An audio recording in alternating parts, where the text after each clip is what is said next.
Voltamos a apresentar Saúde em Ação. Patrocinado pelo Grupo Semeru. Coordenação e apresentação, Ronaldo Pinheiro e equipe.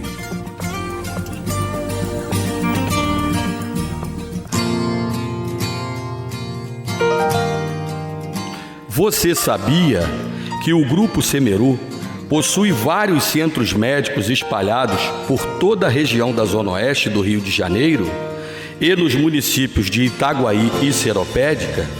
É isso mesmo. É que alguma dessas clínicas oferecem atendimento pediátrico 24 horas. Acesse o nosso site www.semeru.com e conheça todos os nossos endereços. É com amor que a gente cuida. Vamos à música de hoje.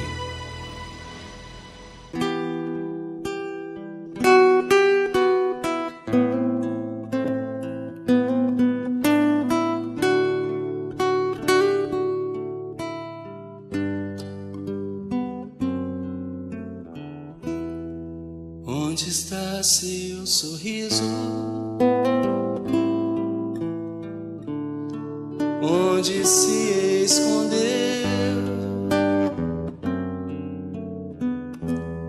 Sim, eu sei, é difícil esquecer o que aconteceu, mas também sei que a vida nada traz sem razão. Um instante de dor, uma vida de muito regeneração. Traga seu melhor sorriso, faça o melhor possível, nada deveria lhe deter. Siga, essa é sua estrada, cada passo é uma jornada, saiba encontrar a sua fé por onde andará. Madre Teresa de Calcutá nos diz que a primeira forma de caridade deveria ser o sorriso. Antes do prato de comida, um sorriso. Antes do cobertor, a roupa de frio, um sorriso. Antes de uma palavra de conforto ou do silêncio que ouve e dá atenção, um sorriso. Pois não nos cabe descontar no outro qualquer tristeza que porventura trazemos. Chico Xavier diz que nós espíritas temos todos os direitos de nos sentirmos tristes, de fecharmos a porta do nosso quarto e chorar, chorar, chorar, mas depois secar as lágrimas, arregaçar as mangas e voltar para o trabalho com o nosso melhor sorriso. Onde está seu sorriso? Onde se escondeu? Sim, eu sei, é difícil esquecer o que aconteceu, mas também sei que a vida nada traz sem razão. Um instante de dor, uma vida de muito, muito, muito, muito, muito, muito amor, regeneração. Traga seu melhor sorriso, faça o melhor possível, nada deveria lhe deter. Siga, essa é sua